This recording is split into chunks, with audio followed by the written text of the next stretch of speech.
Last night, Battle of BC7 wrapped up in British Columbia, Canada. A super major tournament that saw most of North America come out to compete, as well as a plethora of Japanese competitors. And today, we'll be going over the top 8, starting off by taking a look at Losers 8s, those sets being Zamba versus Pocket and Ouch versus Monty, which is where we'll be starting. Ouch, the wolf main from BC, was coming into the tournament as the 24th seed, and after making it through pools and into top 64, would immediately lose in a close Game 5 set to MK Leo's Byleth, dropping down into losers right away. From here, Ouch first defeated Apple reviewer the Me Brawler 3-1, before going on an absolute tear, defeating MK Big Boss 3-0, as well as both Ryuo and Toriguri in close Game 5 sets. And lastly, Ouch would defeat Mia's Game & Watch in a 3-1 victory, eliminating one of the top seeds of the event before top 8 and making it there himself. Monty, the SoCal Game & Watch, was coming into Battle of BC7 as the 28th seed, the lowest seed to have made top 8 at this tournament. And after making it through pools, would lose in a close Game 5 immediately, just like Ouch did, but this time to Tweak's Diddy Kong. Now dropping into losers, Monty would first defeat Benji 3-1, before also going on an absolute tear, defeating both Riddles and Rocky's Kazuyas in 3-1 victories, before defeating Light in a 3-1 massive upset, and lastly winning a clutch Game 5 over Hurt, eliminating the first seed of the entire tournament at 9th place, and moving into losers side top 8, to face off against Ouch. Against Monty has a chance to make this matchup pay in dividends again, but percents are even, and that's going to be a quick. I think it needs to bait and not be unpunished afterwards. Is it going to be enough? Nope! We will collect you with not enough! Ouch is just unstoppable right now. Falls out of there! And back air is Bruce, and Kippy's one a bit more. He did get the stock every 19. Ouch, just like now. And has to be perfect. Your escapes have to be perfect. You cannot rely on shield the same way that you can usually, but Ouch is so good at making these empty approaches that are so patient, and they will take that first stock, but Ouch so far in the lead at this point. Just has to stick to chip in, and then that big timing for Ouch. Definitely figuring out the Game & Watch rhythm. Gonna be a factor right now. We just need to find that blaster. That will be enough! From Ouch to take the stock! And in the end, Ouch would defeat Monty in a 3-1 victory, moving on in bracket and eliminating Monty at 7th place as the 28th seed, his first ever major top 8, and as the highest placing Game & Watch player, even though Mia was in attendance. It's now time for us to take a look at the other side of Losers 8s, Zamba versus Pocket. Zamba was coming into the tournament as the 11th seed, and after making it through pools, would also immediately lose once in top 64, this time getting reverse 3-0'd by Toriguri's Banjo, who has become a certified bracket demon for this Rob main. Now in losers, Zamba would immediately have a close call Game 5 against JDV, but clutch it out in the end, moving on to then defeat Beastly 3-0, who, side note, had an absolute tear in Rivals too, before moving on and defeating Cola 3-1, Shiny Mark 3-0, and lastly, Raru's Luigi in a 3-1 win, getting a slew of absolutely phenomenal victories to make loser side top 8. Pocket, also known as Anin, and yes, it is pronounced Anin, they said so themselves on Twitter, was coming into Battle of BC7 as the 15th seed, and after making it through pools, would, you guessed it, immediately lose the first round in top 64, this time getting reverse 3-0'd by Rocky's Kazuya. Kind of a trend I'm seeing here. But either way, once in losers, Pocket would first defeat Lemon and Quick in 3-0 sweeps, before making it into top 24 and defeating Tweak in yet another 3-0, though this one was a massive upset. Next, Anin would defeat Quandale Dingle Lingleton in just as many games, before lastly going up against Shuton and winning there in a 3-1 victory, moving into losers side top 8 in order to face off against Zamba.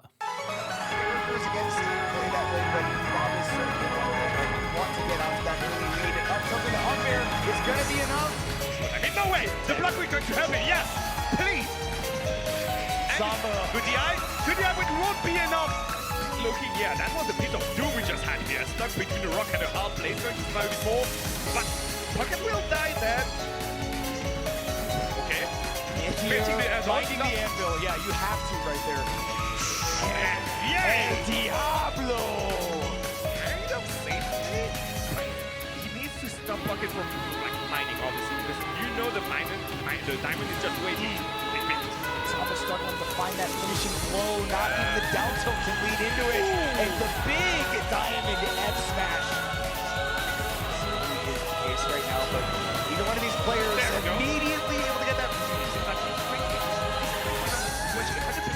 Those already 50%. Especially if he hasn't made back the eye, it would be enough. And Zamba wins. And ultimately, Zamba would defeat Pocket 3-1, moving on in bracket and eliminating Pocket at 7th place as the 15th seed, their first major top 8 in a while. Before we can catch up with Ouch and Zamba in losers bracket though, we have to take a look up at winner semifinals. Those sets being Syrup versus Glutonny and Acola versus Spargo, which is where we'll be starting. Spargo was coming into the tournament as the 3rd seed, and after making it through pools, would defeat Apollo Kage in a 3-0 sweep, Ryuo 3-1, and lastly move into winners quarters where he'd defeat Shuton 3-0. Moving on into winners side, top 8.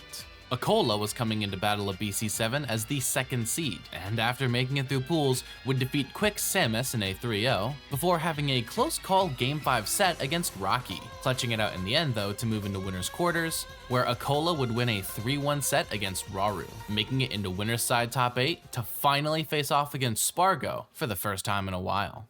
Get back on. Get back on. We have a limit which could sound his doom. No need for limit, my friend. I'm going to... Nice recovery there by Acola. Mixing up Spargo's timing a little bit. Sour spot down there is not going to be enough. DI was plenty fine, but did not. Good read on the DI here from Acola. Trying to get the things out, but going to get punished with that fire. The end will be enough. Now I believe in the finishing touch. And at this point, I do believe it. He will have to use his limit to get back on the stage. But you know what? Because of his air drift right there, it was really awkward to try to figure out which direction he should do that up the in down air. But the tech comes out. It won't be enough! Get it up. The clouds with a lot of weight, I think. Get him attacked by some space. Absolutely right, Humming. But what will happen at the end? Do it again. Surviving 2 attempts already. Is it going to be enough to get back on stage this time around? Nope! Taken. Again, great delayed recovery, but Acola does read the jump out of the corner, so does get that first one on dead. Almost got it. He did get himself killed with the... And in the end, Spargo would defeat Acola's Aegis in a 3-1 win, moving into winners finals and casting Acola down into losers quarters to face Ouch. But before we see that set, we have to see the other side of winners semis. The run back from Cavalier Clash 6, Syrup versus Glutonny. Glutonny was coming into the tournament as the 12th seed, and after making it through pools, you're not ready for this, went on an absolute tear, defeating Riddles, Tweak, and Mia all in close Game 5 sets. These are some really stacked competitors to be clutching Game 5s against. Not to mention that Game & Watch and Kazuya historically do pretty well into Wario. But either way, Glutonny made it into winners side top 8. And lastly, Syrup, hot off of a win at Cavalier Clash 6, was coming into Battle of BC7 as the 8th seed, and after making it through pools, would use his Steve to defeat both MK Big Boss and MK Leo, both in 3-1 victories, before moving into winners quarterfinals and using his Ness to defeat Hurt, in yet another 3-1 win. With this, Syrup moved on into winners side top 8, in order to face off against Glutonny yet again. Except for another diamond. And hey, Gluto has yet to really break anything out of the Syrup. He has built up some chip damage.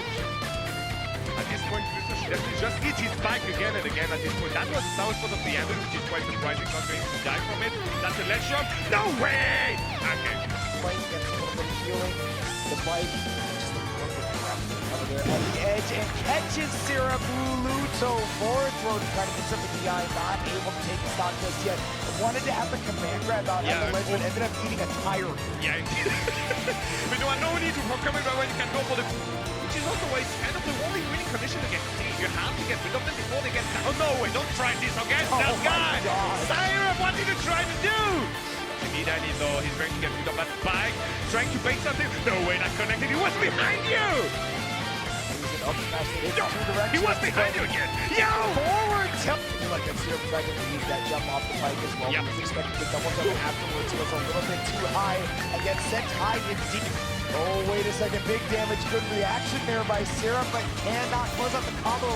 Again, is missing out on a lot of damage. And Gluto will take it! Gluto will take against Syrup! And in the end, Glutonny would defeat Syrup in a 3-1 win, getting revenge from his loss at Cav Clash 6. This sent Glutonny into winners finals against Spargo and cast Syrup down into losers quarters to fight Zamba, which is our next set. Once you apply the same way, the same match, the same game plan, and if Syrup will adapt to it, because he knows exactly what to expect from it, right? It definitely is a Oh my god, yes he does adapt! Yes he does! Yeah, that means that this game would just end sooner than expected. 96 after that back air, and Syrup is going to continue to just build up those resources. That's because you know you can't count down Zamba until that red screen pops. There it does. He was survived here. We should not be trying to do Mario Party right now. That was uncomfortable. It burned just like that. Face, and no, Matter was left again for Syrup. Down throw into up tilt, into up air. Is it going to be enough? Yes, lucky! I think Syrup seems like we are going to have the pattern of this game this time around coming up. Yeah, definitely a big early Syrup lead. We talked about it when Zamba was playing against Pocket as well, but the character against the lead is in a big advantage. Good tag on the fair here. Yo, okay, Syrup, I see you knowing exactly what to expect from Zamba. Going to punish it with his own smash. Will not be enough of the damage. The damage has been done, and the message has been sent. Unless Syrup starts doing some crazy stuff with Steve, Zamba going to connect the back there. No, nor the Nair either. A little bit too slow on the startup. Aegis Reflector not going to lead to a stop either. Syrup really looking out, but again, Syrup delaying any recoveries right there. Delaying everything at this point, just taking his time to the point where he will have to go down in the minecart. That will be enough. And ultimately, Syrup defeated Zamba in a 3-1 win, moving on in bracket and eliminating Zamba at 5th place as the 11th seed. Syrup now sat in losers semifinals, and to see who else would make it here, we have to see the other side of losers quarters. Ouch versus Acola. Do it again! Do it again! But now you're going to get thrown into the blast zone! How do you approach Acola now? I think the answer is kind of that you don't, because... Ooh, caught the air dodge in. I think Acola was trying to get around a forward air. Instead, catches them! No matters at all for Acola. So no walls, no minecart, no handed. It's a perfect moment to strike! And no! Not Go enough! back on the game! Go Production! back! Go back! Production! Oh my gosh! Now you can! Just in time! My sanity is also better hanging on at this point. Roll through the minecart classic. 2 diamonds queued up. You absolutely told me you said it, fools. And right into his loving arms. Yeah, if you're Gluto, you can go down and try to contest this one, but you know what? You don't need to! Does not have nearly the same punch out with his percentage lead. Does not have to go fast. Back there. Sanity not going to be enough to get the kill, but damage is already like pretty radish indeed, and he's going to catch this thing. What is in his pockets right now? 145%. Dash attack will be enough. Dash attack will be enough. It's a patty out for Color and the win. And in an insane close Game 5 set, Ouch would take the upset over Acola in 3-2 fashion. An insane victory that sent Acola home at 5th place as the 2nd seed, which, fun little trivia fact, is the first time that Acola has ever gotten 5th place at an offline ranked event. He had gotten every other single-digit placement other than 5th until now. And with this, Ouch moved on into losers semifinals in order to face off against Syrup. Look how much damage he just got! I mean, all it takes is one exchange. Now such a smart interaction right there from Syrup, but an even smarter one right there from Ouch. In the corner here, up air for you, troubles, back air. We're still living, but for how much longer? Fabi back to the ledge. That's gonna do it, yeah. That was an Acola F match bro. Like I don't think Syrup be rolling like that. he read Acola's Steve instead. Oh! Okay, but for how much longer is the real question. He wants to jump over the wall. Worked out. Okay, just a special. Surround box in the way though. Oh, that's gonna be enough. It is. Then it's okay to disengage and then get your tools set up properly. Whoa. Okay, yeah. Oh, the air dodge. I was gonna say no air dodge in was great. Whoa. Okay. Okay, F tilt, okay, everything's landing for him, but it really doesn't. Look at that, he's still alive. Oh, the high back here! Option coverage right here from Serp has been nothing less than phenomenal, but the defensive maneuvering right here from Alex has been something that needs study. He said a hit dog will do what? It's gonna holler, bro. Oh yeah, get walked. Oh no. Oh yeah, that's a 3-star. That's how you fight. Really have to watch yourself. Yes, you still are caught in this corner right now. Ooh, okay, so, he tried to line that back up when you got the empowered card. Oh no. Down throw. Oh, this could be a real issue. I see him behind He about to walk it out. Uh-oh. Oh, and he tried to get the right angle. Could not happen. And in 5 more games, Syrup would defeat Ouch 3-2, with a somewhat tragic ending capping off Ouch's run at 4th place as the 24th seed. His role as the hometown hero fulfilled. With this, Syrup now sat in losers finals, awaiting the resolution of winners finals, Glutonny versus Spargo. Trying to set him up for real, man. He wanted to give it to him all. The down air, not going to be enough depth yet, but we are living on borrowed time. And Gluto says, I'm going to meet you. no, Might be facts. feeling it. Hold on. Facts. Okay, up tilt, no up. Oh. There's the up tilt. Oh, wait. Speed running down tilt. Can we talk about his advantage? Oh, man. Okay. He's crumbling right now. He is. It's starting to fall apart. He's crumbling and he'll get a little harassed right there again. Take some time, let his shield come back. I think it's broke.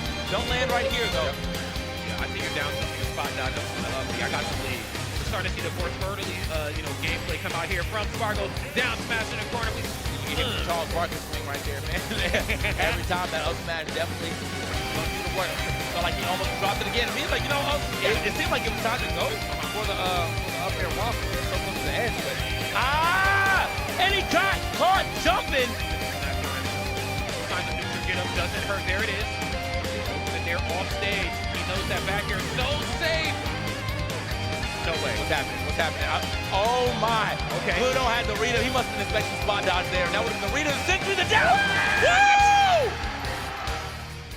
And in yet another close Game 5 set, Glutonny would defeat Spargo 3-2, moving into grand finals from winner's side and casting Spargo down into losers finals, in order to face off against Syrup. Even start right now. Yes, the coverage from above. You know how potent Spargo is in the corner with that down air. Oh, drop shoot at the last second. Look at Perry! Let it happen again. Okay, Spargo taking a small hit, almost taking him off the top of that up air. Yummy. Yeah, he was that outside. About 8%. The back air is going to be enough. Down there on the left side, landing on the right. Definitely tricking up where you're going to be. Right, just gotta keep your opponent on their toes. Never let them know you're next to him, man. Back air speeding up down here this time, and he's always going to be able to find that back air, unfortunately. This time just actually holding shield. Spargo, of course, a little uncharacteristic of the play style in the corner, despite having the lead, and the drop down.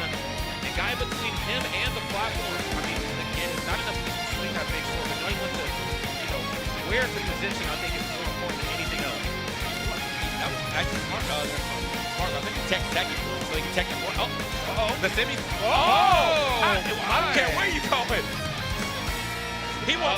Okay. I was like, he won't go for the finishing touch, really. No. And honestly, if he did, it actually would have hit that situation on that platform with perfect coverage. Speaking of perfect coverage, just didn't see what was the opposite for this well before Steve came out. But as of right now, it's Alex. Try to walk him. Yeah. He tried to dog walk. He said, I'm a space animal. It ain't gonna go down like that. Good. Okay. He's trying to get himself back onto the ground. Okay. Great slide cancel there on that block, actually. I see you. Y'all gonna use block. We are not getting. I'm telling you, my man's got the stonewall defense, but you can't stonewall that. And in the end, Spargo would defeat Syrup in a 3-1 victory, also getting his run-back win from Cavalier Clash 6, much like Glutonny did. With this, Syrup was eliminated at 3rd place as the 8th seed, and Spargo moved up into grand finals to face off against Glutonny yet again and see which of the two of them would become your champion of Battle of BC7. Exactly how you're gonna do it right now if you're doing so. You're gonna try to just set the pacing early, but Spargo said, if you want to slow it down, I'm down to play that game, and there's the up smash. They didn't even go down this. Footstool, that me out. That's not uncharacteristic for him on stage and more importantly off stage. With a grab. And I love these moves where Spargo tries to sneak in a grab at the 11th hour, but get booted on. As well. That's right. Spargo turned this into a lot of damage right now to kick off this game number 2. A complete turnaround from what we've seen in the last about 4 throw. Back in the corner, yes, not even allowed him to get back to the left. Gotta go high for it. No, he's gonna keep the fight going. Okay. Oh no! He's gotta get back down to the ground, the back air. He has no option to get around this, but he just whips the next back air. Chopped up though! An immediate limit here. This is how you want to start off the match if you Spargo, of course, is in control of the pacing and the narrative. I have the lead. Oh, goodbye. Okay. That's how you do it. Spargo not letting that. I don't think he should have definitely got that grab. Only probably the ball splash there. You have to watch yourself. You cannot be caught in this corner. Overextension on the forward air. Late punish here on Spargo's side. And the cross-up back air is going to get it done. Just kind of throw it out and cover now. Landing option as well, too. Or, as a good punish, apparently not a good enough punish to DI from Spargo yet again. Living to see another day, but can't do it on this one. For sure, you got to go. Yeah, down tilt, try to get the good poke in, but unfortunately enough, a little stubby. Not seeing as many blade beams here this time from Spargo. I mean, you ain't even seen him in blade beam because he been getting his ass beat. That's why. Great opening. Immediate up B right here to stop the punt. Oh, no, that would have been spelled some. That doesn't matter. Emmett, solid ground. Here, bro. Oh, this is 103. No, that's he's gone. Yeah, chopped up and chopped out. We are in. Close it. Still, just shy of that blast zone. Okay, we all get back though. That's right. Not on this one though.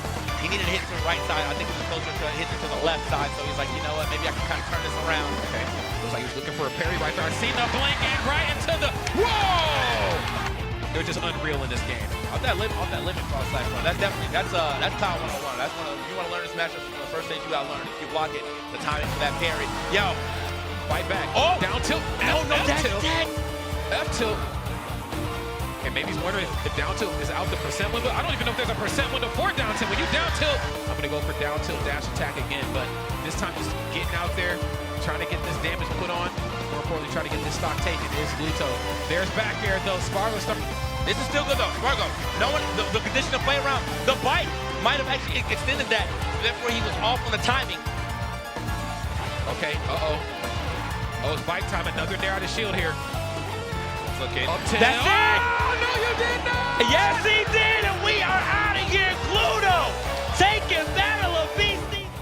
And even though Spargo was able to reset the bracket through a close game 5 set, ultimately in that reset, Glutonny would sweep in a 3-0, eliminating Spargo at 2nd place as the 3rd seed, and with Glutonny winning Battle of BC7 as the 12th seed.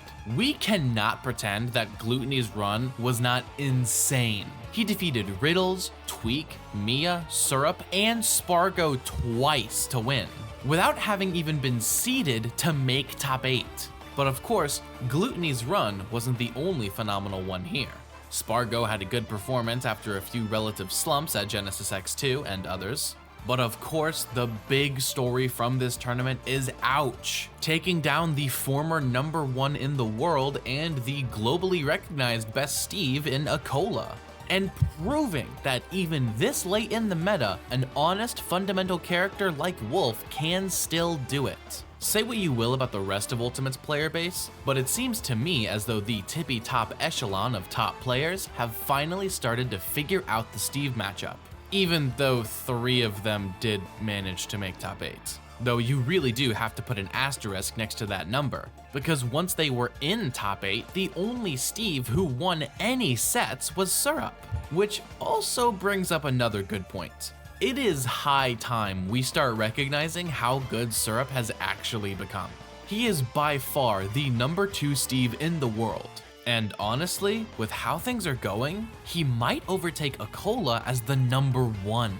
I know, it sounds crazy, because for so long people have associated Steve with Akola. They're one and the same. Akola was really the one to reveal Steve to the masses. But for the first time since this character came out, Akola might be overtaken by another Steve. One who has a solid secondary to deal with Akola's struggle matchups like Spargo or Hurt, and one that has slowly but surely been clawing away at North American Smash. We've also got to give a shout out to Monty. Hate Game & Watch all you want, but there's no denying that Monty didn't go on a phenomenal run. And being the highest placing Game & Watch main at an event that Mia was attending is no small feat. Though I suppose Meister did do it at Luminosity Miami just this past year. Battle of BC7 is going to be really important for this year of Smash, because it's really the first tournament in modern Smash history where North America successfully defended against Japan. They came out to Canada in droves, but the only Japanese competitor to actually make top 8 was Akola, who then proceeded to not win any sets once there. Is this a fluke? Maybe. I suppose only time will tell. But until then, that's going to be it for today's video. Before I go, shout out to my patrons Logan S, Persipalm, Wawa, Mrs. Sinister, MistyBot, Diamond Blaze, and my tier 2 patron Ben L. Additionally, shout out my YouTube members DTR Jr., Kirby-Fan, Nexus, and Locosoko. Lastly, extra special thanks to my tier 3 supporters Myriad, who says Big D will make it out of his slump, Avadun, who says Mr. Rice is the GOAT of Smash content, and Iltis, who says MKLeo always comes back. If you want to support me using any of these methods, links in the description down below. Don't miss my next upload. But until then, I've been Mr. Mice, and thank you all so very much for watching.